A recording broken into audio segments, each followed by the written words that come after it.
రోజు తెలంగాణ ప్రదేశ్ కాంగ్రెస్ కమిటీ అధ్యక్షుడు శ్రీ మహేష్ కుమార్ గౌడ్ పిలుపు మేరకు జిల్లా కాంగ్రెస్ అధ్యక్షుడు సత్యనారాయణ ఆదేశం మేరకు మా హుజరాబాద్ ఇన్ఛార్జి ఉద్దల ప్రణవ్ బాబు ఆదేశంతో ఈరోజు మన శాసనసభాపతి శ్రీ గడ్డం ప్రసాద్ కుమార్ గారి మీద ఏకవచనంతో అనుచిత వ్యాఖ్యలు చేసిన ఎమ్మెల్యే జగదీశ్వర్ రెడ్డి గారిని సస్పెండ్ చేసుడే కాకుండా ఆయనను సభ్యత్వాన్ని కూడా రద్దు చేయాలని ఇల్లంతకుంట కాంగ్రెస్ పార్టీ పక్షాన నేను డిమాండ్ చేస్తున్నాను. బీఆర్ఎస్ గవర్నమెంట్ అధికారంలోకి వచ్చిన కేసీఆర్ నేను తెలంగాణకు అధికారం వచ్చిన మొట్టమొదటి వ్యక్తిని దళితున్నే సీఎం చేస్తా, నేను తెలంగాణ కాపాడ కుక్కల పడి ఉంటాన్న కేసీఆర్ ఆయన దళితుడిని సీఎం చేయకుండా ఆయనే సీఎం పీఠం మీద కూర్చున్న వ్యక్తి కేసీఆర్ ఈరోజు కేటీఆర్ మాట్లాడడం అవివేకం.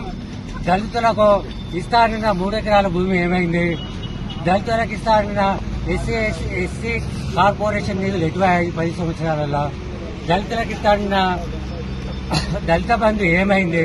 వీటన్నిటికీ కేటీఆర్ సమాధానం చెప్పాలి. కేటీఆర్ సమాధానం చెప్పకుండా అనునిత్యం మా ముఖ్యమంత్రి మీద శాసనసభాపతి మీద ఏకవచనంతో అనుచిత వ్యాఖ్యలు చేయడం విడ్డూరంగా ఉంది. వాళ్ళ దళితులకు డబుల్ బెడ్రూమ్ ఇస్తామని చెప్పిండు. ఎక్కడిచ్చిండు కేటీఆర్? మీ ఆయన ఎక్కడిచ్చిండా? ఎక్కడన్నా ఒక డబుల్ బెడ్రూమ్ ఇచ్చిందో ఈ దళితులకని చూపు. దళితుల మీద కపట ప్రేమ చూపించడే తప్ప కానీ దళితుల గురించి చేసింది ఏం లేదు. దళితుల నాయకుల మీద దళితుల పట్ల మీ పార్టీతో ఇదే విధంగా ఉంటే రానున్న రోజులలో మిమ్మల్ని కానీ మీ నాయకులు కానీ గ్రామాల్లో రానియకుండా ప్రజలే తరిమి కొడతారని ఈ సందర్భంగా హెచ్చరిస్తున్నాను. బీఆర్ఎస్ పార్టీ ఒక ప్రక్క బయట అలాగే సభలో వాళ్ళు అధికారం పోయిందనేటువంటి ఒక విషయంలో అధికారం లేకుండా ఉండలేకపోతా ఉన్నారు. ఇవాళ మతి స్థీమితం లేకుండా బీఆర్ఎస్ పార్టీ నాయకత్వం అంతా కూడా వ్యవహరిస్తా ఉంది.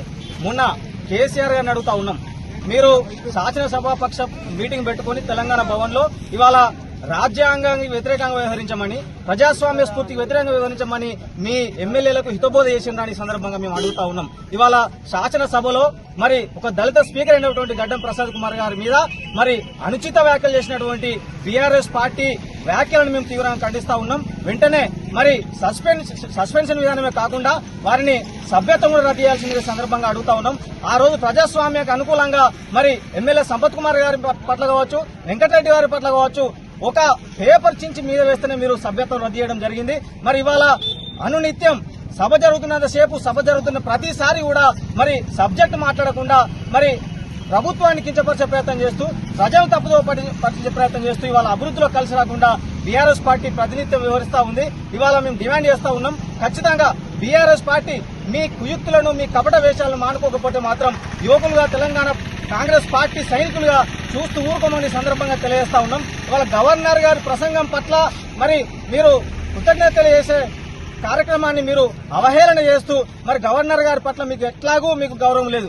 ఆ రోజు గవర్నర్ గారి ప్రసంగం లేకుండా బడ్జెట్ పెట్టినటువంటి నీచ చరిత్ర మరి బీఆర్ఎస్ పార్టీది. మళ్లీ హైకోర్టు ముట్టికాయలు వేసిన తర్వాత మీరు గవర్నర్ ప్రసంగం పెట్టడం జరిగింది. మరి ఆ రోజు మహిళా గవర్నర్ అని కూడా చూడకుండా మీరు కించపరచడం జరిగింది. మీరు గవర్నర్ వ్యవస్థ మీద గౌరవం లేదు, మీకు ప్రజాస్వామ్య వ్యవస్థల మీద గౌరవం లేదు, మీకు ప్రజల మీద గౌరవం లేదు. మరి ఇవాళ కాంగ్రెస్ పార్టీ చెప్పినటువంటి 6 గ్యారంటీలో 99% చేస్తా ఉంది. 1/6 మిగిలి ఉన్నా ఇవాళ మీ పాపమే అది మిగిలి ఉంది. ఇవాళ మీరు చేసిన అప్పుల కారణంగానే మరి ఇచ్చిన గ్యారంటీలు చేయలేకపోతా ఉన్నాడు మీ ప్రజలకు తెలియజేస్తా ఉన్నాం. ఖచ్చితంగా మరి రాబోయే రోజుల్లో మీరు చేసినటువంటి విద్యార్థి ఫీజు రీయింబర్స్మెంట్ బకాయిలు కావచ్చు, ఇలా రైతుల బకాయిలు కావచ్చు, ఒక్కొక్కటిగా సంవత్సర కాలంలోనే మరి కాంగ్రెస్ పార్టీ చేయడం జరుగుతూ ఉంది. ఏకకాలంలో ప్రభుత్వం ఏర్పడిన తర్వాత సంవత్సర కాలంలోనే 20,000 కోట్లు చేసినటువంటి రుణమాఫీ చేసినటువంటి ప్రభుత్వం దేశంలో ఎక్కడన్నా ఉందని సందర్భంగా అడుగుతా ఉన్నాం. బీజేపీ ప్రభుత్వం ఉందా, మరి బీఆర్ఎస్ ప్రభుత్వం ఉందా? మీరు గతంలో దేశంలో ఏ పార్టీ అయినా ఏ ప్రభుత్వం అయినా చేసిందనే సందర్భంగా అడుగుతా ఉన్నాం. ఏకకాలంలో సంవత్సర కాలంలోనే 55,000 ఉద్యోగాలు మరి నిరుద్యోగులు కల్పించి మరి నిరుద్యోగ విముక్తులు చేసినటువంటి ప్రభుత్వం దేశంలో ఏ ప్రభుత్వమైనా ఉందా అని సందర్భంగా అడుగుతా ఉన్నాం. మరి విద్యార్థులకు ఏకకాలంలో సంవత్సర కాలంలోనే డైట్ ఛార్జీలు కావచ్చు, కాస్మెటిక్ ఛార్జీలు కావచ్చు 40% 200% పెంచినటువంటి మరి ప్రభుత్వం పార్టీ ఏదైనా ఉంది అంటే అది కాంగ్రెస్ పార్టీని సందర్భంగా తెలియజేస్తా ఉన్నాం. దేశంలో ఏ పార్టీ అయినా ఉంటే, ఏ ప్రభుత్వం అయినా ఉంటే మరి మీకు చెప్పాల్సిందిగా మీ సందర్భంగా అడుగుతా ఉన్నాం. ఇవాళ కేసీఆర్ గారు 15 నెలలుగా మరి ఫామ్ హౌస్ పరిమితమైనరు. మరి ఎందుకో మీరు ప్రజలకు చెప్పాల్సిన అవసరం ఉంది. కనీసం మీరు ప్రజలకు రావడం లేదు, సభకు రావడం లేదు. 15 నెలలుగా జీతభత్యాలు తీసుకుంటూ, ప్రజల సొమ్ము జీతభత్యాలు తీసుకుంటూ మరి ఫామ్ హౌస్ లో ఏం చేస్తా ఉన్నారో మీరు ప్రజలకు తెలియాల్సిన అవసరం ఉంది. మరి రాకపోగా ఒక ప్రతిపక్ష నాయకుడు అసెంబ్లీకి రాకపోగా మరి అసెంబ్లీలో జరుగుతున్నటువంటి సమావేశాలను మరి అడ్డుకునే ప్రయత్నం చేయమని వాళ్ళ ఎమ్మెల్యేలను మరి ఉసిగొలుపుతా ఉన్నాడు. ఇవాళ వర్కింగ్ ప్రెసిడెంట్ కేటీఆర్ కూడా బాధ్యత వహించాలి. ఇవాళ వారి కుటుంబ సభ్యులంతా కూడా ఇవాళ ఉండలేకపోతా ఉన్నారు అధికారం లేకుండా. మరి 5 సంవత్సరాల పాటు తెలంగాణ ప్రజలు కాంగ్రెస్ పార్టీకి అవకాశం ఇచ్చిండ్రు. ఇవాళ 5 సంవత్సరాల్లో మేము పార్టీగా మేనిఫెస్టోలో పెట్టినటువంటి ప్రతి అంశాన్ని చేయడానికి రేవంత్ రెడ్డి గారు, సోనియా గాంధీ, రాహుల్ గాంధీ, కాంగ్రెస్ పార్టీ ప్రభుత్వం అంతా సిద్ధంగా ఉంది.